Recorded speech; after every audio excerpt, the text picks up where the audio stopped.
keluar dari cerobong, lalu terbang menuju awan. Anak Tuhan yang pintar tidak akan sombong, tapi senang membantu teman.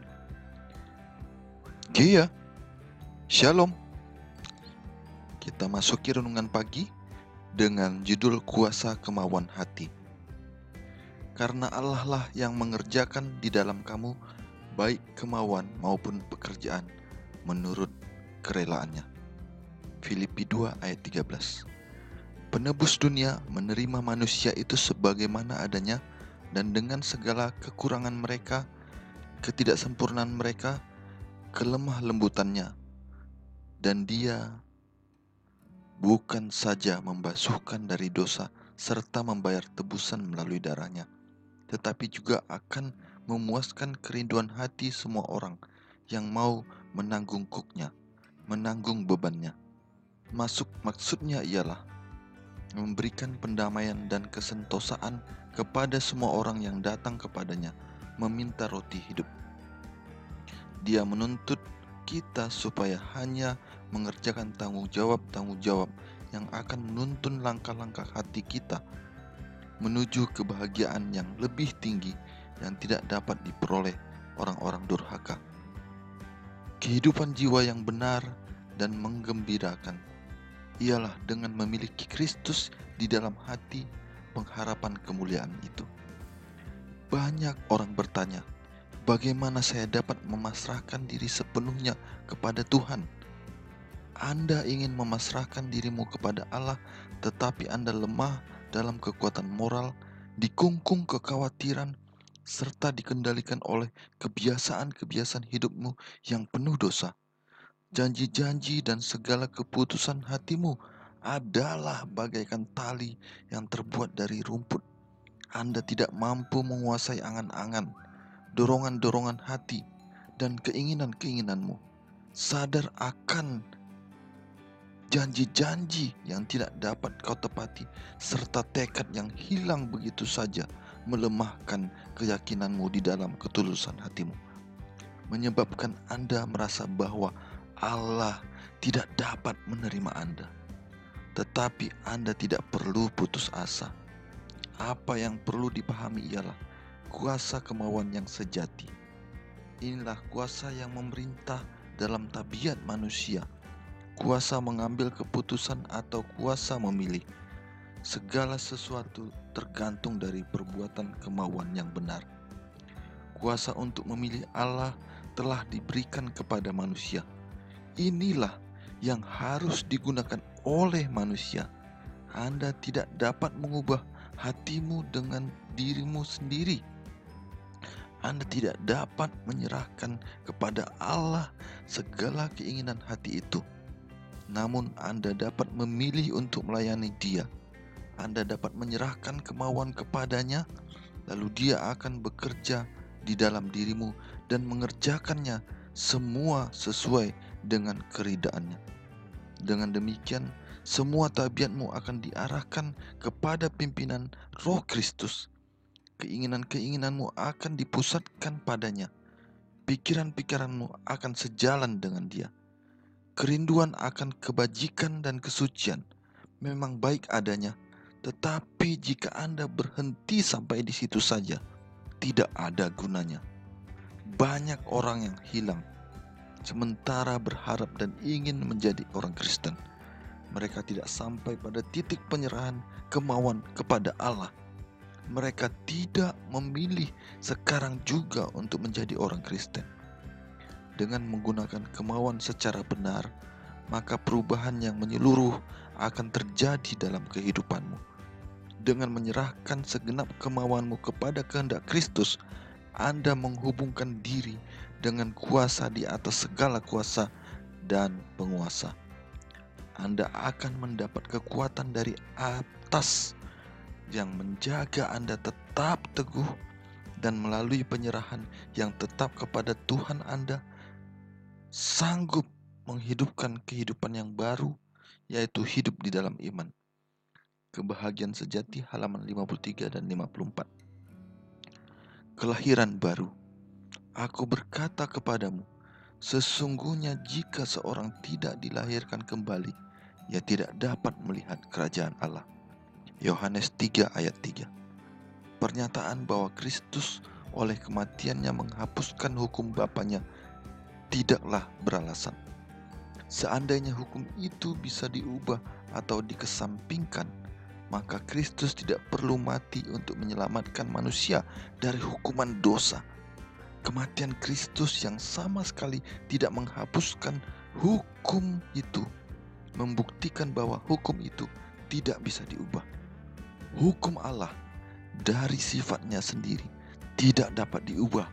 Hukum itu adalah pernyataan kehendak dan tabiat penciptanya. Allah adalah kasih dan hukumnya adalah kasih. Prinsip agungnya ialah mengasihi Allah dan mengasihi manusia.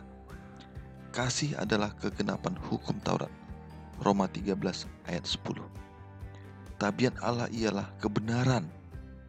Demikianlah sifat hukumnya. Pemazmur berkata, Tauratmu benar, segala perintahmu benar.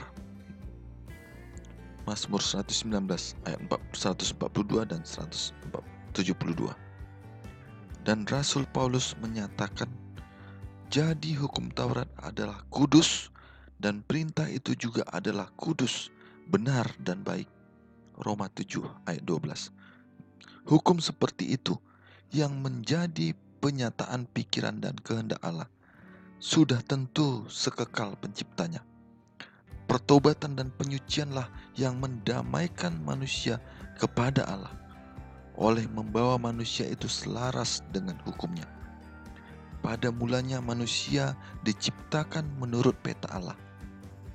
Ia sangat selaras dengan sifat dan hukum Allah. Prinsip-prinsip kebenaran dituliskan di dalam hati.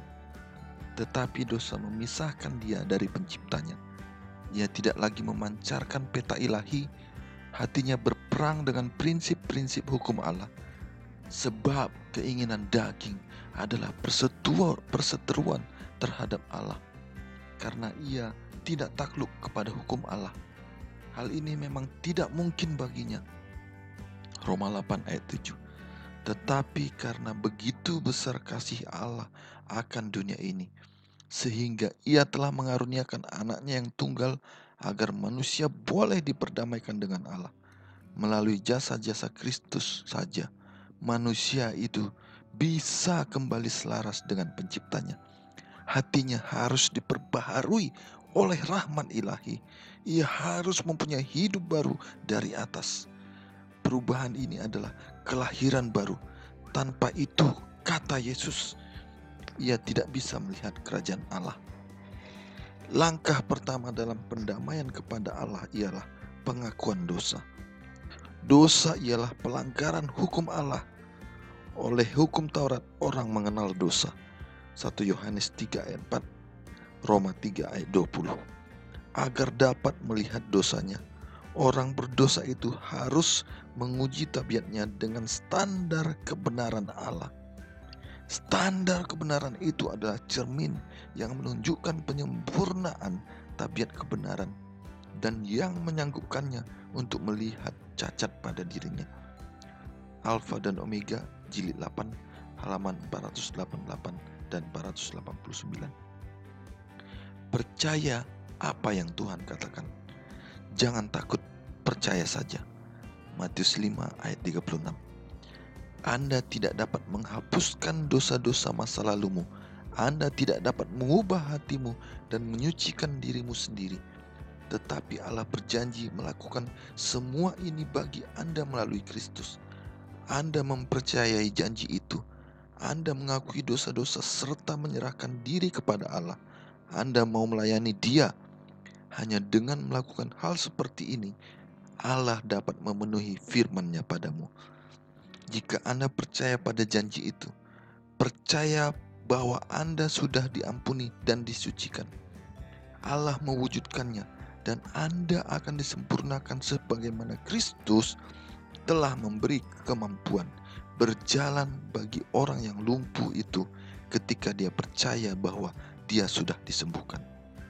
Demikianlah jika Anda mempercayainya, jangan menunggu sampai merasa dirimu sudah sempurna, tetapi katakanlah, saya mempercayainya, demikianlah adanya, bukan karena saya merasa demikian, tetapi karena Allah telah menjanjikannya.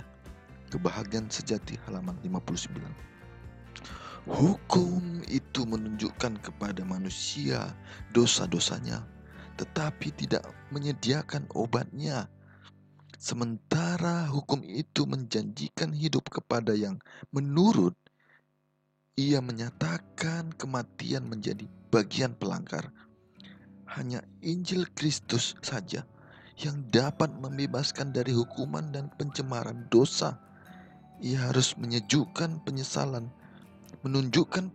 kepada Allah yang hukumnya telah dilanggar, dan iman kepada Kristus, korban pendamaiannya.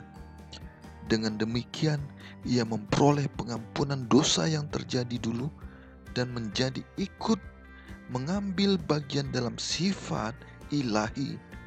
Ia adalah anak Allah yang telah menerima pengangkatan menjadi anak, di mana ia berkata, Abba, ya Bapa. Dalam kelahiran baru, hati dibawa menjadi selaras dengan Allah, sebagaimana juga menjadi selaras dengan hukumnya. Bila mana perubahan besar ini terjadi pada orang berdosa, ia telah melewati dari kematian kepada kehidupan, dari dosa ke kesucian, dari pelanggaran dan pemberontakan ke penurutan dan hidup yang berdamai dengan Allah, dan beriman kepada Allah telah dimulai. Kemudian tuntutan hukum Taurat akan digenapi di dalam kita yang tidak hidup menurut daging tetapi menurut roh. Roma 8 ayat 4. Dan bahasa jiwa akan berkata, oh betapa ku cintai Tauratmu, aku merenungkannya sepanjang hari. Mazmur 119 ayat 97. Tanpa hukum Taurat, manusia tidak mempunyai pandangan yang benar mengenai kesucian dan kekudusan Allah, atau mengenai kejahatan dan kecemaran manusia itu sendiri. Mereka tidak mempunyai pandangan yang benar mengenai dosa dan tidak merasa perlu bertobat, tidak melihat keadaan mereka yang hilang sebagai pelanggar-pelanggar hukum Allah.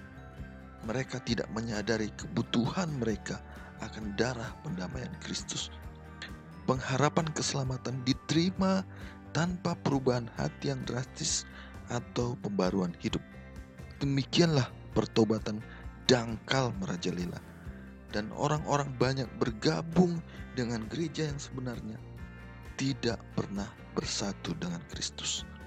Dikutip dari buku Alfa dan Omega, jilid 8 halaman 489 dan 490.